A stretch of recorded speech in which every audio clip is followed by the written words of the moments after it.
Section 3, a California gold rush of 1849. 10. Oh, 11 turns out. Xo'p, birinchi navbatda o'z bilganingizdek California gold rush of 1849 tagga qarab olasiz, nima haqidalligini tushunasiz. Undan keyin esa savollarni o'qib olasiz. The writer suggested Marshall's discovery came at a good time for the US because demak Marshall's discovery yaxshi vaqtda kelgan, chunki okay, it's going to be hard. Marshall was working to build a waterproof small as it happens just after the as it happens just after Marshall's discovery, Treaty of Guadalupe Hidalgo was signed, ending Mexican-American War and transferring California was its mineral deposit into ownership of the United States. It's a good time again. Mexican was ending, so there were many in for nope. His expertise in water power would be nope. No. Had already begun to increase. Nope. The region was able to come into region was able to come was about to come under the control of USA. Bu haqida ma'lumot berilgan va o'qishda yozilgan masalada transferring California with all its mineral deposits into the ownership of the United States bo'ladi. Javobimiz D. What was the reaction in 1848 to the news of discovery of gold? 1848-dagi qanaqa discoveryga response bo'lgan? At least one newspaper was reporting that large quantities of gold were being found. So the initial reaction in San Francisco was disbelief. Storekeeper set off a frenzy when he paraded through town displaying a small bottle containing gold. Disbelief bo'lgan ekan boshda. Has the press played a large part in convincing? No. Many men in San Francisco left immediately. No. Need to see physical evidence. To'g'ri. Many other miners were among the first. No. O'z ko'rganingizdek, see physical evidence. Disbelief bo'lgan boshlanishiga, lekin mana bu Sam Brannan o'zini tarelkasida ko'rsatgandan keyin oltin borligini keyin ko'pchilik odamlar frenzy bo'lgan, boshlagan o'sha ishini.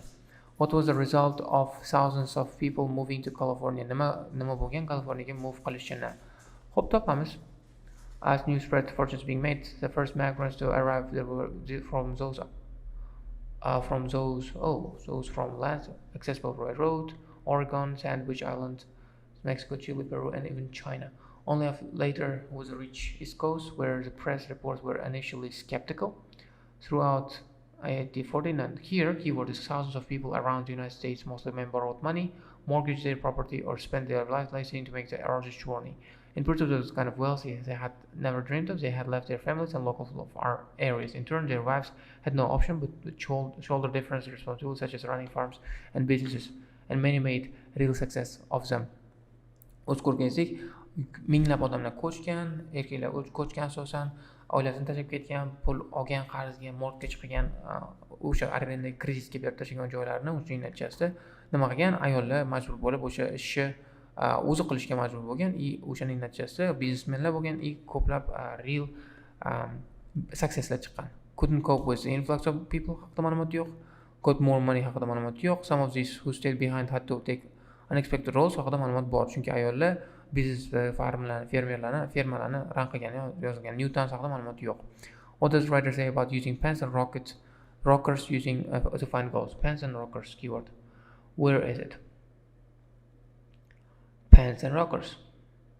And a shallow pan. Panning was the oldest way.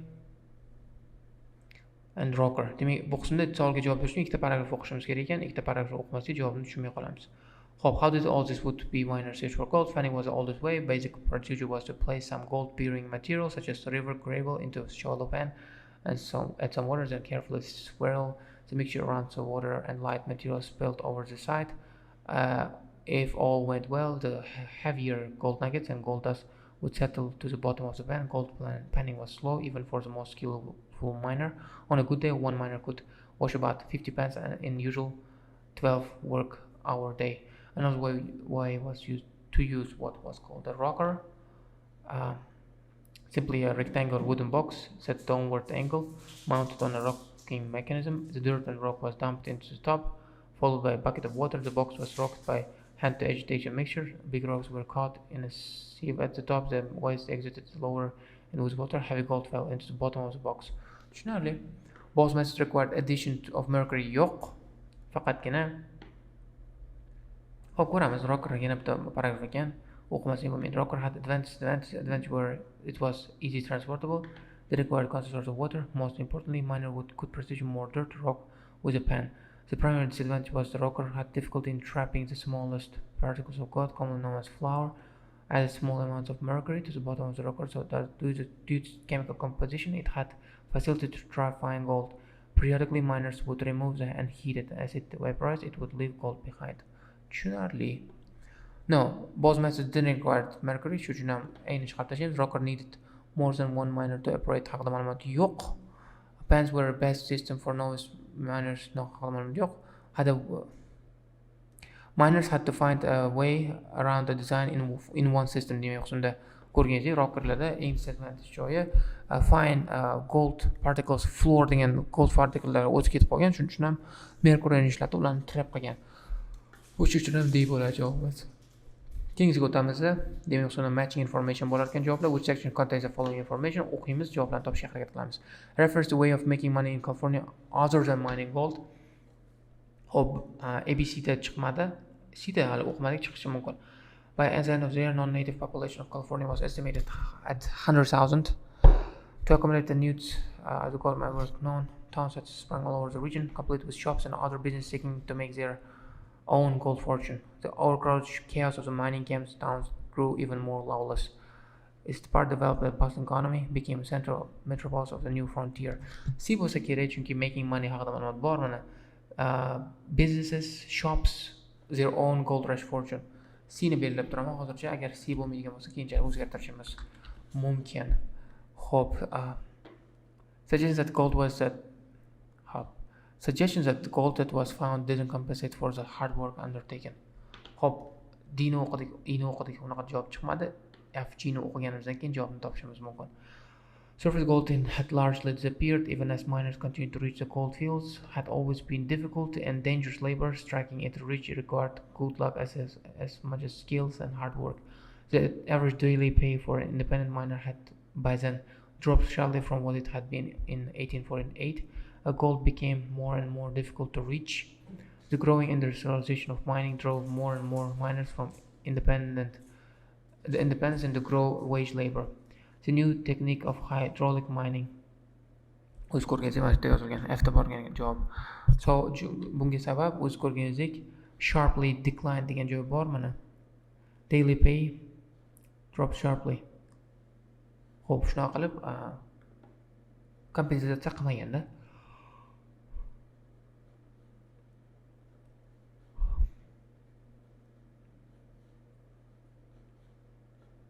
Tushunarli. Mention of an individual who convinced many of the existence.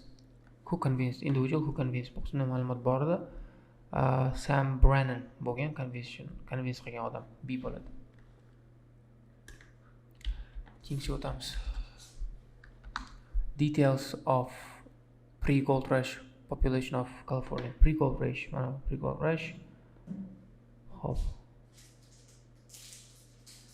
C bo'ladi. The contrast between shrinking revenue and increasing population. Shrinking revenue, increasing population.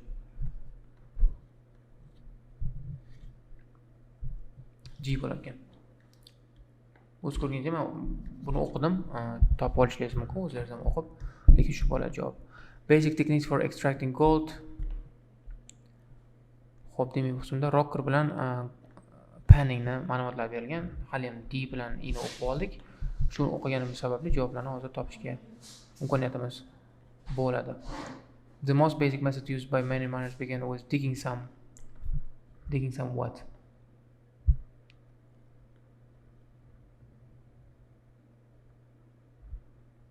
Gold bearing materials out of river and hoping it might contain gold. Gold bearing materials for a job. Gold bearing